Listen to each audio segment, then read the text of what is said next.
सुनो सुनो बताओ। अरे मैं तेरा जबले देखे है ना, अरे पहली नजर में तोर से ना माँ कसम में भक्कम मया कर पा रहे हो। और जाना था तोर मया माँ बैहा पगला दीवाना बन के ना तोला देखे बार तोर से मिले बार तोर से गुटियाई करना ते जहाँ जहाँ जाथस तहाँ तहाँ तोर नाम सुन के हो तोर पाछू पाछू आवत रहत हो। मैं हाँ अतका मया कर खसका ईमान से भारी मया करता हूँ तबे तो कहता ज्योति बताओ। अरे मैं तो तोर मया में बैहा पगला दीवाना बन के तोर पाछू पाछू किंजरत रहता हूँ। लेकिन मोरू मनहा कहते वही मोर मनहा कहते कि तहो एक भाव मोर गांव मोर पारा आते तैसे लागा थे वो आ जाएगा। लेकिन एक समस्या है। का हो मैं यहाँ तो नाम पता नहीं जाना था। अगर ते हल लिख के दे देबे ना हाँ मैं पूछा फिर गांव में आ जाऊंगा। पक्का वो लबारी नहीं मारा थसते हैं नहीं मारूंगा इसे तले में तो अपन पता ठिकाना बताता हूँ। ये ना बने लिख के धारे रिव्यू सुरता रखे रे बिना और पूछते हैं आ जाओ पक्का या बिना देख लबारी झंझ मार बे ज्योति काबरी इंतजार के घड़ी है बड़ कठिन जना थे देखर लिखे था बतावा। ले ले गोरी मोर पता ठिकाना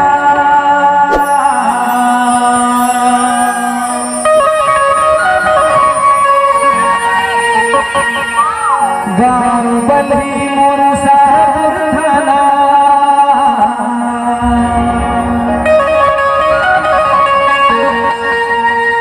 तह झन भुला बेरो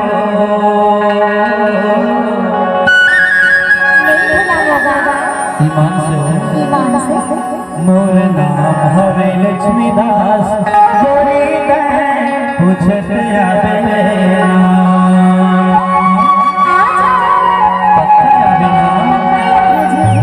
ले ले गोरी मोरे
लेकिन बोला तोर पर भरोसा नहीं हो भरोसा नहीं कर सकता का बोलते हाँ आज कहे रहे जल्दी आऊं कहीं के ना लेकिन भारी लेट करके आई थी घर पर तबे तो नहीं धुला मोरी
हो हाँ मैं तो कहत हो तोला काय कहत अरे शनिवार के दिन हमार विक्रमपुर में हफ्ता बाजार लगल है हाँ उहे मैं पीपर के छैया में बैठ के तोरा गोरा करहूं हाँ देखते हो पक्का या बिना पक्का आऊंगा देख ले बड़ी छत मारो नहीं मारो जी काबर ना तोरा गोरा करहूं ना अब ये इंतजार के घड़ी बाढ़ का ठीक जना थे देख ले के थो जो काय मोरे हवे लछमीना